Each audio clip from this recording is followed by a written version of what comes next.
2012-13 ഒരു global financial crisis ഉണ്ടായിരുന്നു. അന്ന് ഇന്ത്യയെ രക്ഷിച്ചത് ഇന്ത്യയിലെ സ്ത്രീകളാണെന്നറിയും.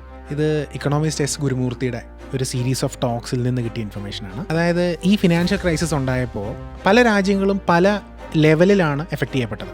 ഇതിൽ പഠനങ്ങൾ നടന്നപ്പോൾ ഏറ്റവും കുറവ് എഫക്റ്റ് ചെയ്യപ്പെട്ട രാജ്യം എന്ന് പറഞ്ഞാൽ ഇന്ത്യയും ജപ്പാനുമാണ്.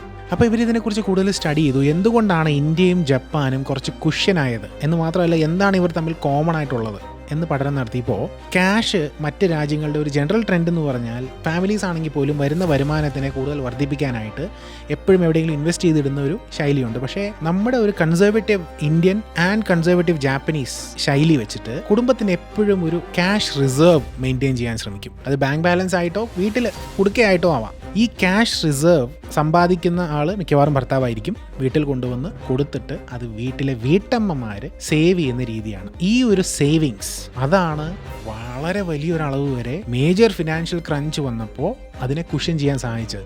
തീർന്നില്ല, സേവിങ്സ് കൂടാതെ ഫിനാൻഷ്യൽ ക്രഞ്ച് വരുന്നതായിട്ട് ഫീൽ ചെയ്യുമ്പോൾ വീട്ടിലെ ചെലവുകൾ ചുരുക്കി പിടിക്കാനുള്ള ടെൻഡൻസിയും ഇതേ സ്ത്രീകളിൽ നിന്നാണ് വന്നത്. അതായത് ലൈഫ് സ്റ്റൈൽ നമുക്ക് അല്പം സോഫ്റ്റ് ആക്കിയാലും തെറ്റില്ല, ചിലവ് കുറയ്ക്കുക. ഫിനാൻഷ്യൽ ക്രഞ്ചാണ് വരുന്നത്.